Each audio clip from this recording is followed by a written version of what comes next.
पञ्चसप्ततितमः सर्गः। रामदाशरथे वीरवीर्यम् ते श्रूयतेऽद्भुतम् धनुषो भेदनम् चैव निखिलेन मया श्रुतम् तदद्भुतमचिन्त्यम् च भेदनम् धनुषस्तथा तच्छ्रुत्वाहमनुप्राप्तो धनुर्गृह्या परम् शुभम् तदिदम् घोरसङ्काशम् जामदग्न्यम् महद्धनुः पूरयस्व शरेणैव स्वबलम् दर्शयस्व च ततहन्ते बलम् दृष्ट्वा धनुषोऽप्यस्य पूरणे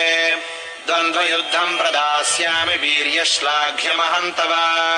तस्य तद्वचनम् श्रुत्वा राजा दशरथस्तदा विषण्णवदनो दीनः प्राञ्जलिर्वाक्यमब्रवीत् क्षत्ररोषात् प्रशान्तस्त्वम् ब्राह्मणश्च महातपाः बालानाम् मम पुत्राणामभयम् दातुमर्हसि भार्गवाणाम् कुले जातः स्वाध्यायव्रतशालिनाम् सहस्राक्षे प्रतिज्ञाय शस्त्रम् प्रक्षिप्तवानसि सत्त्वम् धर्मपरो भूत्वा कश्यपाय वसुन्धराम् दत्त्वा वनमुपागम्य महेन्द्रकृतकेतनः मम सर्वविनाशाय सम्प्राप्तस्त्वम् महामुने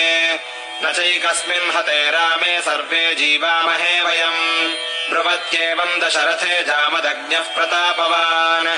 अनादृत्य तु तद्वाक्यम् राममेवाभ्यभाषत इमे द्वे धनुषी श्रेष्ठे दिव्ये लोकाभिपूजिते दृढे बलवती मुख्ये सुकृते विश्वकर्मणा अनुसृष्टम् सुरैरेकम् त्र्यम्बकायैयुत्सवे त्रिपुरघ्नम् नरश्रेष्ठ भग्नम् काकुत्स्थयत्वया इदम् द्वितीयम् दुर्धर्षम् विष्णोर्दत्तम् सुरोत्तमैः तदिदम् वैष्णवम् रामधनुः परपुरञ्जयम् समानसारम् काकुत्स्थरौद्रेण धनुषात्विदम् तदा तु देवताः सर्वाः पृच्छन्ति स्म पितामहम् शितिकण्ठस्य विष्णोश्च बलाबलनिरीक्षया अभिप्रायम् तु विज्ञाय देवतानाम् पितामहः विरोधम् जनयामास तयोः सत्यवताम् वरः विरोधे तु महद्युद्धमभवद्रोमहर्षणम् शितिकण्ठस्य विष्णोश्च परस्परजयैषिणोः तदा तु जृम्भितम् शैवम् धनुर्भीमपराक्रमम् हुङ्कारेण महादेवस्तम्भितोऽथ त्रिलोचनः देवैस्तदा समागम्य सर्षिसङ्घः सचारणैः याचितौ प्रशमम् तत्र जग्मतुस्तौ सुरोत्तमौ जृम्भितम् तद्धनुर्दृष्ट्वा शैवम् विष्णुपराक्रमैः अधिकम् मे निरे विष्णुम् देवाः सर्षिगणास्तथा धनुरुद्रस्तु सङ्क्रुद्धो विदेहेषु महायशाः देवरातस्य राजर्षेर्ददौ हस्ते ससायकम् इदम् च वैष्णवम् रामधनुः परपुरञ्जयम् ऋचीके भार्गवे प्रादाद्विष्णुः सन्न्यासमुत्तमम् ऋचीकस्तु महातेजाः पुत्रस्याप्रतिकर्मणः पितुर्मम ददौ दिव्यम् जमदग्नेर्महात्मनः न्यस्तशस्त्रे पितरिमे तपोबलसमन्विते अर्जुनो विदधे मृत्युम् प्राकृताम् बुद्धिमास्थितः वधमप्रतिरूपम् तु पितुः श्रुत्वा सुदारुणम् क्षत्रमुत्सादयम् रोषाज्जातम् जातमनेकशः पृथिवीम् चाखिलाम् प्राप्य कश्यपाय महात्मने यज्ञस्यान्ते ददम् राम दक्षिणाम् पुण्यकर्मणे दत्त्वा महेन्द्रनिलयस्तपो बलसमन्वितः श्रुत्वा तु धनुषो भेदम् ततोऽहम् द्रुतमागतः तदेवम् वैष्णवम् राम पितृपैतामहम् महत् क्षत्रधर्मम् पुरस्कृत्य गृह्णीष्व धनुरुत्तमम् योजयस्व धनुश्रेष्ठे शरम् परपुरञ्जयम् यदि शक्तोऽसि काकुत्स्थद्वन्द्वम् दास्यामि ते ततः इत्यार्षे श्रीमद् रामायणे वाल्मीकीये आदिकाव्ये बालकाण्डे पञ्चसप्ततितमः सर्गः।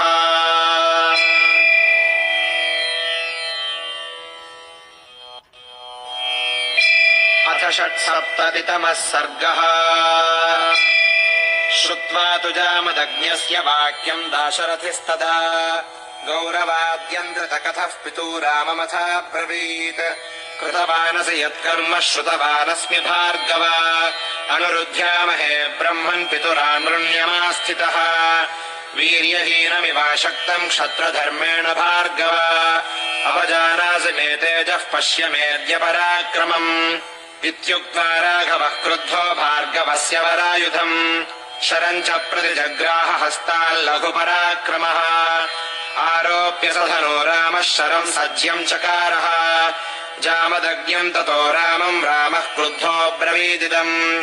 ब्राह्मणोऽसीति पूज्यो मे विश्वामित्रकृतेन च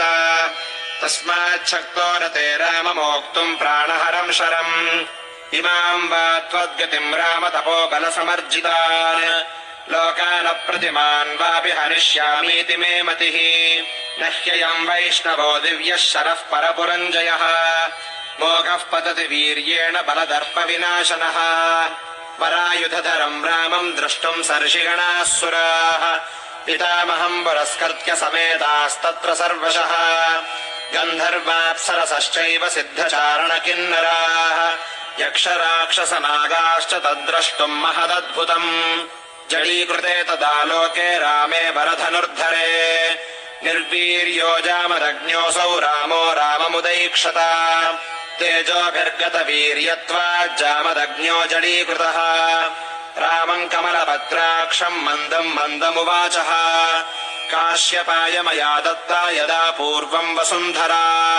विषये मे न वस्तव्यमिति माम् काश्यपोऽब्रवीत् सोऽहम् गुरुवचः कुर्वन् पृथिव्यान्नवसे निशाम् तदा प्रभृति काकुत्स्थकृता मे काश्यपस्यः तामिमाम् मद्गतिम् वीरहन्तुम् नार्हसि राघव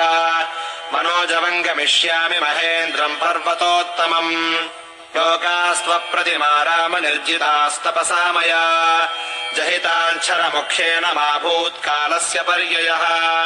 अक्षय्यम् मधुहन्तारम् जानामि त्वाम् सुरेश्वरम् धनुषोऽस्य परामर्शात् स्वस्ति तेऽस्तु परन्तप एते सुरगणाः सर्वे निरीक्षन्ते समागताः त्वामप्रतिमकर्माणमप्रतिद्वन्द्वमाहवे न चेयम् तव काकुत्स्थव्रीडा भवितुमर्हति त्वया त्रैलोक्यनाथेन यदहम् विमुखीकृतः शरमप्रतिमम् राममोक्तुमर्हसि सुव्रता शरमोक्षे गमिष्यामि महेन्द्रम् पर्वतोत्तमम् तथा ब्रुवति रामे तु जामदग्ने प्रतापवान् रामो दाशरथिः श्रीमांश्चिक्षेप शरमुत्तमम् सहतान् दृश्य रामेण स्वान् लोकांस्तवसार्जितान् जामदग्न्यो जगामाशु महेन्द्रम् पर्वतोत्तमम् ततो विधिविराः सर्वा दिशश्चोपदिशस्तथा सुराः सर्षिगणा रामम् प्रशशंसुरुदायुधम् रामम् दाशरथिम् रामो जामदग्न्यः प्रपूजितः ततः प्रदक्षिणीकृत्य जगामात्मगतिम् प्रभुः इत्यार्षे श्रीमद् रामायणे वाल्मीकीये आदिकाव्ये बालकाण्डे 6सप्ततितमः सर्गः।